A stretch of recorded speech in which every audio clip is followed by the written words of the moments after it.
it's Sherri from A Quilting Life, and I'm here today with our July block for my 2025 block of the month. And this month we are putting a churn dash block inside of our log cabin. I love churn dashes, and it was just a matter of time, right? So let's go ahead and get started. I'll share this month's large block and also my small block with you. And I've also got my first 6 blocks kind of set together, and I've got a little bit of new information to share with you on that. So let's go ahead and get started.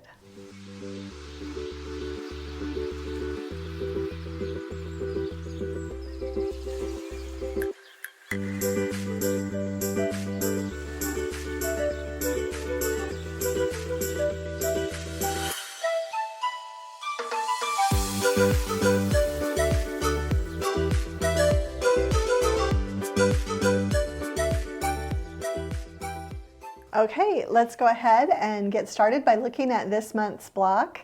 If you know me and you know my quilt designs, you probably knew a churn dash was coming. I just love churn dashes, and so really wanted to make one of the block centers a churn dash. And so I've got 2 different ones that I put together. This one will be in my smaller quilt, my table runner. And I use 2 different navies, and I love using the low volume centers for those. It's just super scrappy and super fun. I press the seams open in my half square triangles, and then I press to the dark in the churn dash section, I guess the middle sections of the block, and then I pressed for the 3 rows. When I put those together, I pressed toward the center. So just a super cute little churn dash block.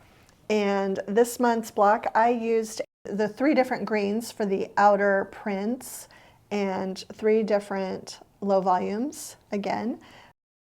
Kind of mixed it up a little bit in here. I went with the red and the pink together with the little dots for my center. For the pattern, you'll see that the pattern is in red. I am using green. I laid it out and kind of figured out what I have left in my jelly roll and all my fabrics. And so I did vary a little bit from the pattern there. But just a really great block. This will be the layout. The layout is correct on the pattern for as we put our quilt together. And got step-by-step instructions including in the PDF, so be sure to go and download that. Okay, I also wanted to show you that I set my first 2 rows together. So I've got the first 6 blocks, basically half the quilt put together. You might notice that I changed something up. I originally showed you January, February, March sewn together, and I had a different print fabric here. I actually had used this low volume print there. And when I sewed that first row together, I didn't even think about the fact that that would interfere maybe in several places throughout my quilt. For sure, whenever I put that as my outer fabric, I would have had the same 2 pieces of fabric next to each other. And at first I thought, well, maybe it wouldn't bother me, but then I thought, you know what, I'm just gonna go ahead. I had only sewn these 3 blocks together, so I took it apart, I made new sashing, and I used the aqua large print with the raspberries. So I'm really happy with how that came out. And you can see that how the sashing kind of rotates.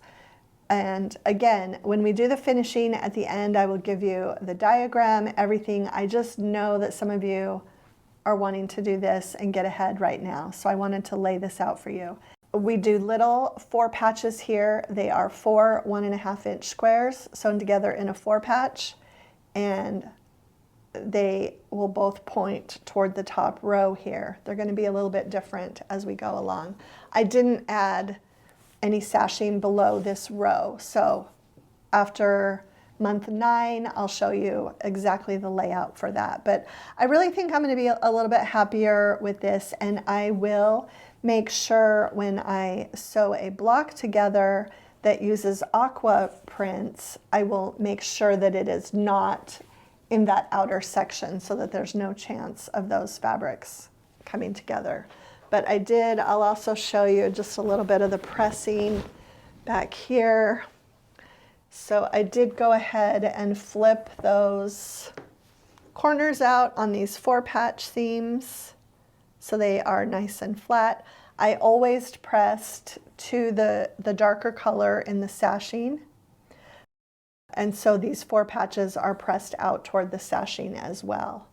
So just a little tip for you. It's kind of nice to have this all in one piece, and I'll be working on getting the rest of my blocks completed. But I really do hope that you will have a lot of fun this month sewing the Churn Dash centers, and I look forward to seeing all of your blocks. Thank you so much for sharing them in our Sherri and Chelsea Facebook group and on Instagram. We love to see them wherever you post them.